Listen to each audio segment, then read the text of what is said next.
So finally guys, the great market hall जिसको कहते हैं, और the great market hall specially कहते हैं because of the size of the structure। जो इसका साइज है, वो एरिया जो है वो 1,07,000 स्क्वायर फीट है, which is one of the biggest in entire Europe. तो हंगरी का, जैसे कि मैंने बोला, ये सबसे बड़ा इंडोर मार्केट है और पूरे यूरोप में ये बड़े मार्केट इंडोर बाजार में से एक है। तो बेसिकली इसका जो इनॉग्रेशन हुआ था वो 1897 में हुआ था। और जो स्ट्रक्चर आप मेरे पीछे देख रहे हैं, इस स्ट्रक्चर में बहुत कुछ देखा है, बहुत ट्रेजेडीज देखी, इंक्लूडिंग वर्ल्ड वॉर 2। अगर आप यूट्यूब पे जाएंगे और सर्च कराएंगे वर्ल्ड वॉर 2 बुडापेस्ट, तो आपको कई डिस्ट्रक्टिव वीडियोस देखने को मिलेंगे जहाँ पे बुडापेस्ट पूरी तरीके से बर्बाद हो चुका है। इस सिटी ने अपने आप को पूरा खड़ा किया, रीबिल्ड किया because of the enthusiasm of the people and citizens of Hungary. ये काफ़ी अच्छे हालात में अब पहुँच गया है, मतलब in fact one of the most developing economies of Europe में कहलाता है। और ये मार्केट ने पता नहीं क्या कुछ देखा है इन ट्रेजेडीज़ के थ्रू। तो अभी हम इस मार्केट के अंदर जाएंगे और फिर मैं आपको बताऊंगा कि इस मार्केट में आपको क्या कुछ देखने को मिल सकता है और फोटोग्राफ करने को मिल सकता है।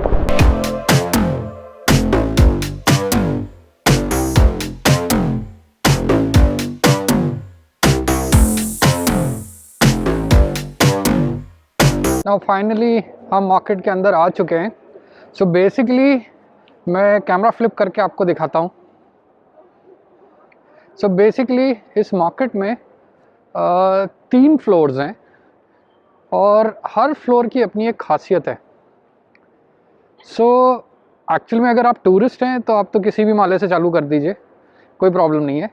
बट अगर आप मेरी तरह फोटोग्राफर हैं तो मैं सजेस्ट यही करता हूँ कि जैसे ही आप मार्केट में अंदर आएँ, या कोई भी ऐसी जगह, ना सिर्फ इस मार्केट की अगर बात करें हम, कोई भी मार्केट, कोई भी बाज़ार या कोई भी ऐसी जगह जहाँ पे आप स्ट्रीट फोटोग्राफी या स्ट्रीट पोर्ट्रेट्स लेने के लिए निकले हैं, जाते ही चालू मत हो जाइए।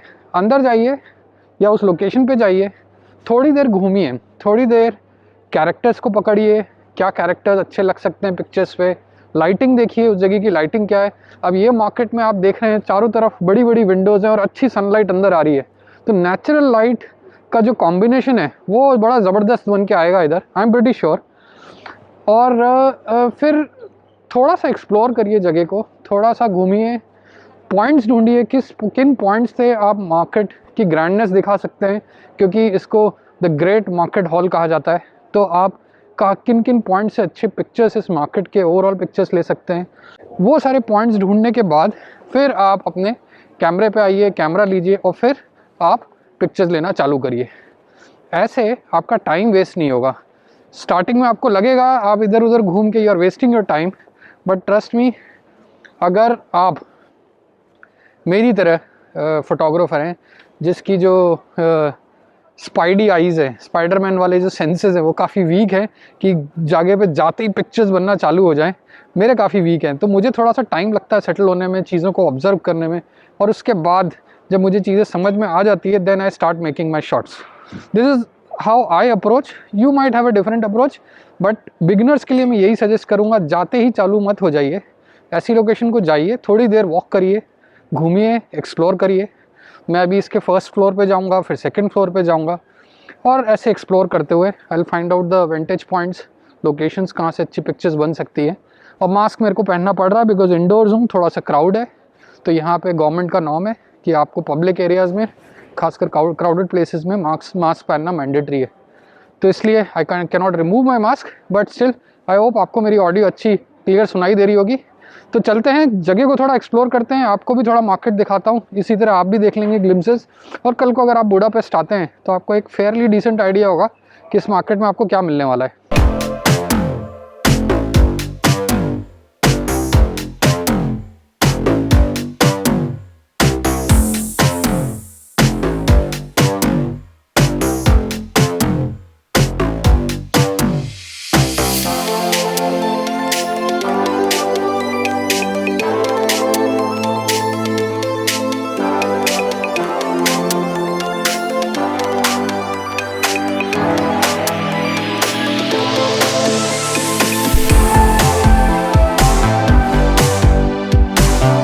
एक्चुअली मैं थोड़ा सा गलत था, यहाँ पे 2 ही फ्लोर हैं, ये फर्स्ट फ्लोर है, और जो बाकी मुझे बिल्डिंग का स्ट्रक्चर दिख रहा था वो पूरी सीलिंग है, तो काफ़ी हाई सीलिंग है इस स्ट्रक्चर की।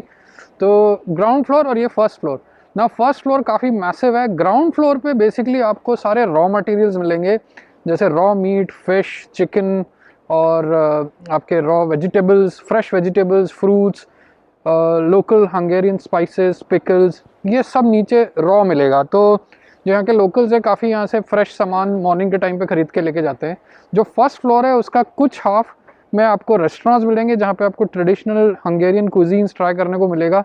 एक मेरे पीछे जो आप देख सकते हैं, काफ़ी रश है इधर, ये बेसिकली लांगोश के लिए रश है। लांगोश यहाँ का एक बहुत ही ट्रेडिशनल, आप कह सकते हैं जैसे हमारे इंडिया में भटूरा होता है वैसे ही होता है, डीप फ्राइड ब्रेड, उसके ऊपर वो कोटिंग कर देते हैं अलग अलग स्टाइल्स की। तो काफ़ी फेमस शॉप है यहाँ पे। और भी कुछ रेस्टोरेंट्स हैं जहाँ पे आप गोलाश, जो कि यहाँ का एक स्पेशल सूप है, वो ट्राई कर सकते हैं। उसके अलावा you can try lot of Hungarian cuisines like paprika chicken, अगर आप नॉन वेजिटेरियन है तो ये आपको ज़रूर विज़िट करनी चाहिए, बिकॉज़ ये टूरिस्ट के बीच में काफ़ी फेमस है। और फेमस इसलिए क्योंकि यहाँ एक ही स्टॉप पे आपको बहुत कुछ देखने को मिल जाता है। तो एक हाफ तो ये है जहाँ पे रेस्टोरेंट्स वगैरह है फर्स्ट फ्लोर का। दूसरा हाफ जो मेरे पीछे है, यहाँ पे आपको मिल जाएंगे सारे लोकल कपड़े, सोविनियर्स। तो बेसिकली जब आप बुडापेस्ट आएँ और सेकंड लास्ट डे या लास्ट डे हो आपका और आप अपने घर वालों के लिए, रिलेटिव्स के लिए सोविनियर्स ले रहे हैं, तो I suggest this is the best place to come. वो रोड साइड पे जो शॉप्स होती हैं सोविनियर्स की, उधर से मत लीजिएगा, वो थोड़ा सा एक्सपेंसिव पड़ता है। यहाँ पे जो ये लोकल शॉप्स हैं, बहुत सारे आउटलेट्स हैं, यहाँ पे बार्गेन के चांसेस भी बहुत हाई हैं। तो चाहे आपको बुडापेस्ट के सोविनियर्स लेने हो in terms of T shirts, caps, hoodies, mugs, magnets, ये सारा सामान आपको यहाँ पे मिल जाएगा और काफ़ी डिसेंट बार्गेन प्राइस पे मिलेगा आपको। उसके अलावा then if you want to try some local cuisines, तो वो भी ऑप्शन है आपके पास। तो मोटी मोटी बात यह है कि आपको एक ही स्टॉप पे सारा कुछ मिल जाता है। तो you don't have to waste time पूरे बुडापेस्ट में घूम के कि लांगोश कहाँ खाया जाए या गोलाश। हालांकि बहुत अच्छे अच्छे रेस्टोरेंट्स हैं, some of the restaurants are really famous in Budapest for traditional food, but ये एक ऐसी जगह है जिनके पास टाइम कम है और ज़्यादा से ज़्यादा हंगेरी के बारे में जानना चाहते हैं। तो इस मार्केट में, central market, the great central market, इसमें ज़रूर आएँ आप। आपको सारा कुछ यहीं पे मिल जाएगा, देखने को, खाने को, पीने को। इनफैक्ट हंगेरियन कल्चर की भी आपको कुछ झलक यहाँ पे मिल जाएगी।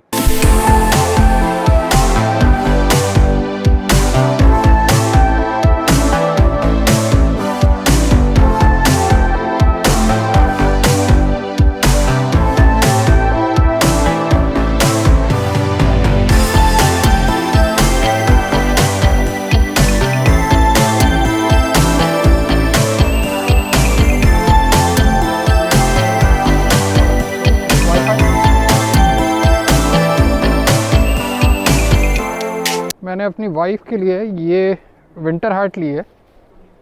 ओके, आप देख सकते हैं, पॉलीथिन हटा देता हूँ बीच में से। या सो ये मैंने विंटर हैट ली है।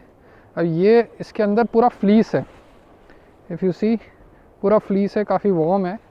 और ये मेरे को अगर इंडियन रुपीज़ में मैं बात करूँ तो ये मेरे को 1200 रुपये की पड़ी है, which is quite nice, let me tell you, because यहाँ बुडापेस्ट में, सॉरी कैमरा तो फ्लिप करने भूल गया so which is quite nice. Budapest में यही अगर मैं शोरूम से या मॉल से ख़रीदने जाऊँगा तो ये ऑलमोस्ट मेरे को 3-3.5 हज़ार रुपये की पड़ेगी।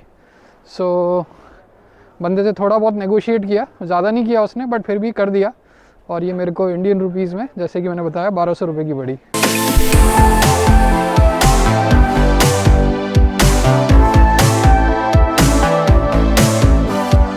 ना अगर टूरिस्ट पॉइंट ऑफ व्यू से बात करें तो ये जगह तो भाई बोथ टूरिस्ट और फोटोग्राफर्स दोनों के लिए बहुत ही ज़बरदस्त जगह है। टूरिस्ट के लिए इसलिए क्योंकि आपको एक ही जगह पे, जैसे कि मैंने बोला, सोविनियर्स, खाना पीना, हंगेरियन कल्चर, सब कुछ बहुत ही रीज़नेबल प्राइस में मिल जाएगा और बार्गेन की भी गुंजाइश है। ट्रस्ट मी, क्योंकि ये टूरिस्ट प्लेस है इसलिए यहाँ पे जो ज़्यादातर शॉपकीपर्स हैं वो इंग्लिश समझते हैं और बोलते भी हैं। अगर आप बाहर जाएंगे और लोकल स्टोर्स पे बात करने की कोशिश करेंगे तो ज़्यादातर लोग यहाँ पे इंग्लिश नहीं समझते, एक्सेप्ट यंगर क्राउड। जो स्टोर्स पे, छोटी छोटी दुकानों पे बैठने वाले जो लोग हैं वो ज़्यादातर इंग्लिश नहीं समझते हैं। बट फॉर्चुनेटली क्योंकि ये जो मार्केट है ये बहुत ही पॉपुलर टूरिस्ट डेस्टिनेशन है, तो मोर जितने भी शॉपकीपर्स हैं, जितने भी रिटेल आउटलेट्स हैं यहाँ पे, वो सारे ही इंग्लिश समझते भी हैं और बोलते भी हैं, जो कि बहुत ही अच्छी बात है। अगर फोटोग्राफी पॉइंट ऑफ व्यू से बात किया जाए तो ये जगह उन जगहों में से एक है जहाँ पे आप अपना पूरा दिन बिता सकते हैं। ट्रस्ट मी, मुझे किसी ने बोला था अगर आप सेंट्रल मार्केट हॉल को कवर करना चाहते हो तो अर्ली मॉर्निंग पहुँचिए, काफ़ी हलचल रहती है। दोपहर में थोड़ा सा डेड हो जाता है माहौल, और क्योंकि सर्दियाँ चल रही हैं 3 साढ़े 3 बजे यहाँ अंधेरा हो जाता है, और अभी बज रहा है दोपहर के 2:30, तो मोर और लेस मार्केट धीरे धीरे अभी ये ख़त्म ही हो जाएगा। तो जैसे कि आप देख सकते हैं ज़्यादा जनता भी नज़र नहीं आ रही है, बट फिर भी I manage to pull out some as per me decent shots. तो अगर आप फोटोग्राफी के इंटेंशन से आ रहे हैं भाई, तो यहाँ पे ऑलमोस्ट मेरे ख्याल से आधा दिन आप पकड़ के चलिए कि आपको लग ही जाएगा, क्योंकि यहाँ पे कुछ जगह तो आपको पके पकाए शॉट्स मिल रहे हैं, पके पकाए फ्रेम मिल रहे हैं, कुछ जगह आपका फ्रेम तो अच्छा है बट उसमें सब्जेक्ट को एंटर करने के लिए, करवाने के लिए आपको काफ़ी पेशेंस की ज़रूरत पड़ेगी। आपको एक ही जगह अपने फ्रेम को बना के बैठे रहना पड़ेगा, और सब्जेक्ट जैसे ही आएगा then you can click the shot. कुछ जगह लाइटिंग बहुत अच्छी है बट कोई आ ही नहीं रहा उधर। तो मोरलेस देखा जाए तो फोटोग्राफर्स के लिए काफ़ी चैलेंजिंग और अच्छी सिचुएशन है अगर आप वाकई में स्ट्रीट पोर्ट्रेट्स और ट्रैवल पोर्ट्रेट्स निकालने के शौकीन हैं तो।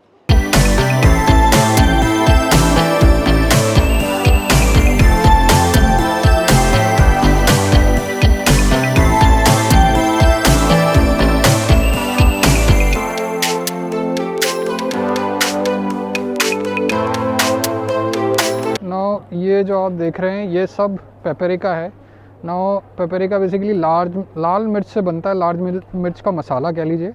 बट यहाँ हंगरी में इसका सेवन, इसका कंजम्पशन बहुत ज़्यादा है। ऑलमोस्ट अपने हर खाने में ये लोग पेपरिका डालते हैं। अगर आप हंगरी आते हैं और इस जगह पे आते हैं तो ऊपर जो वहाँ पे ऊपर साइड में जो रेस्टोरेंट है वहाँ पे जाके आप ऑर्डर करिए चिकन पेपरिका। आय हाय क्या ज़बरदस्त डिश है। मैंने अभी तो नहीं खाया यहाँ पे क्योंकि आई हैव हैड इनफ, मैं 6 महीने से यहाँ पे हूँ, so I have had enough, but that is delicious. और पेपरिका यहाँ का स्टैंडर्ड स्टेपल आप कह सकते हैं मसाला है जो कि ऑलमोस्ट ये हर खाने में डालते हैं। तो अगर आप भी लेके जाना चाहते हैं इंडिया तो ये बहुत ज़बरदस्त लोकेशन है पेपरिका ख़रीद के लेके जाने के लिए।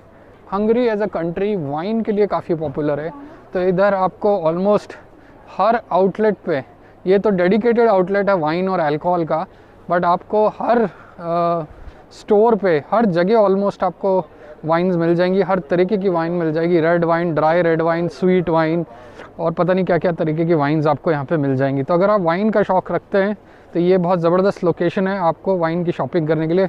इंडिया में जहाँ तक मुझे पता है वाइन का जो रेट है वो काफ़ी हाई है, और जो हंगेरियन वाइन्स है वो काफ़ी महंगी है, जबकि यहाँ पे आपको 250 रुपये से लेकर के आपको 3000-4000 तक में बहुत ज़बरदस्त बढ़िया वाइन्स मिल जाएंगी।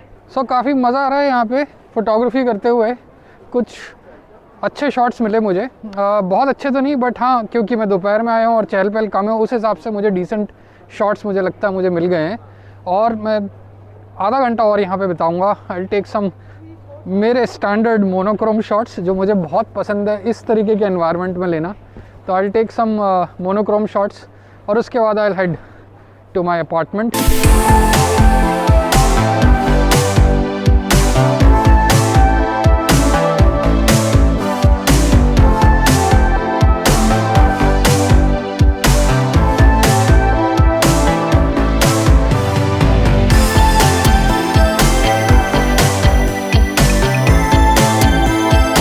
अगर इक्विपमेंट और गियर की बात की जाए, जो कि मैं ज़्यादातर अवॉइड करता हूं क्योंकि कई लोग मेरे से पूछते हैं कौन सा कैमरा, कौन सा गियर इस तरीके के ट्रैवल फोटोग्राफी में यूज़ करना चाहिए। ऑनेस्टली बोलूं तो मेरे पास लूमिक्स का S1R है जो कि 47 मेगापिक्सल का फुल फ्रेम कैमरा है। इसके साथ ये स्टैंडर्ड किट लेंस आता है 24-105 का। ये जब से मैं बुडापेस्ट आया हूँ तब से मैं इसको इस्तेमाल कर रहा हूँ। मेरे पास 70-200 2.8 भी है विद टेली कन्वर्टर, बट वो मैं स्पेसिफिक ओकेशंस पे ही इस्तेमाल करता हूँ। मुझे ऐसा लगता है 24-105 हो गया, और ब्रांड्स में 24-70 आता है, 24-120 भी आता है। ये जो स्टैंडर्ड फुल फ्रेम के किट लेंसेज हैं ये काफ़ी वर्सेटाइल लेंसेज होते हैं। अगर आप बिगिनर हैं ट्रैवल फोटोग्राफी में तो मुझे बिल्कुल भी नहीं लगता कि आपको इस फोकल लेंथ के बियॉन्ड आपको कुछ और चाहिए इनिशियली टू स्टार्ट विद। तो 24-120 हो गया, 24-105 हो गया, 24-70 हो गया। ये बहुत ही बढ़िया वर्सेटाइल लेंसेज हैं टू डू ट्रैवल फोटोग्राफी। कई लोग बोलते हैं अगर आप स्ट्रीट पोर्ट्रेट्स करते हैं, अगर आप स्ट्रीट फोटोग्राफी करते हैं तो 50 mm से करनी चाहिए, 85 mm 1.4 से करनी चाहिए। यार देखो, that is all bullshit to be very honest. Gone are the days. Flexible photographer बनो, हर तरीके के लेंसेज से हर तरीके की फ़ोटोग्राफी करना आना चाहिए। There are people who are doing wildlife photography with 14-24 mm। अगर आपको नहीं पता हो, स्टीव विंटर्स करके एक वाइल्ड लाइफ फोटोग्राफर हैं जिन्होंने इंडिया में काफ़ी टाइगर्स की फ़ोटोग्राफी करी है। आप उनकी वेबसाइट पे जाइए, आप देखेंगे उन्होंने काफ़ी अवार्ड विनिंग टाइगर के शॉट लिए हैं वाइड एंगल लेंसेज से। ऐसा नहीं है कि 50 mm से स्ट्रीट फोटोग्राफी बहुत ज़बरदस्त होती है, 85 mm से बहुत ज़बरदस्त होती है।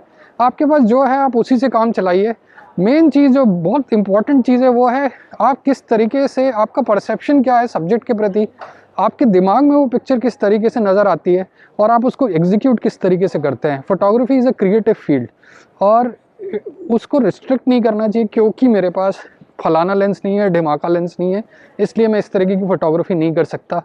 That is absolutely crap, I should say. अगर आपके पास क्रॉप सेंसर कैमरा है, APS-C कैमरा है, तो 1855 is a good lens, 18140 is a good lens. और अगर आप एक ही लेंस से काम चलाना चाहते हैं तो 18300, 18200 काइंड ऑफ फोकल लेंथ, ये काफ़ी वर्सेटाइल लेंसेज होते हैं ना। ज़्यादातर टाइम जैसे कि मैंने बोला, I avoid talking about camera gears, क्योंकि लोग है ना इन्फ्लुएंस हो जाते हैं कि अच्छा ये कैमरा और ये लेंस से इस तरीके की ही पिक्चर आ सकती है तो मुझे यही कैमरा और यही लेंस चाहिए होगा, जबकि ऐसा नहीं है। इसलिए मैं कैमरा लेंसेज और गियर की बातें करना अवॉइड करता हूँ। अगर आपको स्पेसिफिक कैमरा या लेंस के बारे में कुछ जानना है, टच वुड मेरा experience has been there with all the brands, all kind of cameras. और ऐसा नहीं कि मैंने 2-2, 3-3 दिन इस्तेमाल करके मैं रिव्यू छाप रहा हूँ उसके या रिव्यू बना रहा हूँ। मैंने सालों ऑलमोस्ट सारे ब्रांड्स ट्राई किए हैं, प्रोफेशनली भी, as a personal, as a hobby भी, और इन अ प्रोफेशनल एनवायरनमेंट भी। तो अगर आपका गियर रिलेटेड कोई भी क्वेश्चन होता है, आप मेरे को इंस्टाग्राम पे नीचे मेरा ID आ रहा है, उस पर आप मैसेज कर सकते हैं and I try my best to respond as soon as possible. So अभी यहाँ पे I end this video now. और मुझे बड़ा अच्छा लगा स्पेशली फ़ोटोग्राफी करके नहीं, आप लोगों को ये मार्केट दिखा के, बिकॉज मुझे इस तरीके की लोकेशन सच में बहुत अच्छी लगती है। कज़ाकिस्तान में भी एक मार्केट है ग्रीन बाज़ार, जो कि मुझे काफ़ी फैसिनेटिंग लगा था और बड़ा मज़ा आया था मुझे फ़ोटोग्राफी करने में। ये मार्केट भी मुझे काफ़ी अच्छा लगा। मैं दोबारा यहाँ पे आऊँगा और इसको अपने एक स्टैंडर्ड पॉइंट बना लूँगा to do street portraits and travel portraits kind of photography. और अच्छा लगा, ओवरऑल मज़ा आया। बाहर बहुत ठंड है, मेरी हालत बड़ी टाइट हो रही है। आज काफ़ी विंडी डे है। मैं अपने बच्चे को स्कूल छोड़ने गया था तो वहाँ पे स्नोफॉल हो रही थी, उसका स्कूल थोड़ा प्लाटू पे आता है। तो अभी 1-2 दिन बुडापेस्ट में और टेम्परेचर डिप करने वाला है। ठंड में इस तरीके की अगर लोकेशन मिल जाती है इंडोर्स तो बल्ले बल्ले। बाहर जाके शूट करने में ना हालत बिल्कुल ख़राब हो जाती है ऑनेस्टली। बट क्योंकि मैं यहाँ पे हूँ और कोविड टाइम चल रहा है, ट्रैवल रिस्ट्रिक्शंस हैं, मैं पूरी कोशिश करूँगा आप लोगों को अपने वीडियोस के थ्रू अलग अलग जगह भी दिखाऊं, डेस्टिनेशंस भी दिखाऊं, अलग अलग लाइटिंग कंडीशंस में दिखाऊं और उस जगह के बारे में बताऊं। थोड़ी बहुत हम फोटोग्राफी टिप्स भी शेयर करें, थोड़ी बहुत फोटोग्राफी भी करें और आप लोग भी मेरी इस जर्नी का पार्ट बने तो मुझे बहुत अच्छा लगेगा। जाते जाते आप लोगों से एक रिक्वेस्ट लास्ट में फिर से करूँगा कि भाइयों, वीडियो को लाइक करिए, शेयर करिए। जितना आप लाइक करेंगे, शेयर करेंगे, उतना यूट्यूब का एल्गोरिथम मेरे वीडियोज़ को पुश करेगा और इस चैनल को और मुझे मोटिवेशन मिलेगा। हालांकि ये मेरा फुल टाइम जॉब नहीं है, बट फिर भी मैं कोशिश कर रहा हूँ ज़्यादा से ज़्यादा वीडियोस रेगुलरली डालने के लिए। और जितना आप इसको लाइक और शेयर करेंगे और कमेंट करेंगे कि आपको इस तरीके का कंटेंट कैसा लगता है, उतना मैं मोटिवेट होता हूँ। कोशिश मेरी यही रहती है इन वीडियोज़ के थ्रू कि आपको ना सिर्फ प्लेसेस के बारे में बताऊँ, बट ऑल्सो कुछ ऐसा शेयर करूँ जो आपकी फ़ोटोग्राफी को इन्हांस करे, जो आपकी फ़ोटोग्राफी को इम्प्रूव करे। चाहे आप बुडापेस्ट आएँ चाहे ना आएँ, बट जो भी चीज़ें मैं बताता हूँ कोशिश यही होती है कि वो एक स्टैंडर्ड एप्लीकेशन की तरह काम करे। मतलब आप उसको कहीं पर भी अप्लाई करके देख सकते हैं और आपकी वो फ़ोटोग्राफी को इम्प्रूव करे। ओह, हवा तो बिल्कुल बंद हो गई। अरे बिल्कुल भी हवा नहीं है। मैं जब मार्केट के अंदर जा रहा था it was so windy, but अभी पता नहीं, शायद ब्रिज पे पहुँच के ठंड लगे। सो आई होप आप लोगों को ये वीडियो अच्छा लगा होगा और प्लीज़ अपना ध्यान रखिए, मास्क पहनिए क्राउडेड प्लेसेस पे, हैंड को सैनिटाइज़ करिए और कोशिश पूरी करिए जितनी जल्दी वैक्सीनेशन हो उतनी जल्दी अपना वैक्सीनेशन लगवा लें अगर आपने वैक्सीनेशन नहीं लगवाया है तो, क्योंकि अगर आप ट्रैवल फोटोग्राफी करना चाहते हैं तो आजकल के टाइम में ट्रैवल के लिए ये मैंडेट हो गया है कि आपके पास वैक्सीनेशन सर्टिफिकेट हो। तो ना सिर्फ अपनी हेल्थ के खातिर बट ट्रैवलिंग के खातिर भी आप वैक्सीनेशन ज़रूर कराएं। So I will be back with another video pretty soon, until next time, bye for now. ओहो क्या सीन है, ज़बरदस्त। कैमरा पैक करके रख लिया जाए, ग्लव्स और कैप पहन लिया जाए, विंड फिर से चालू हो गई।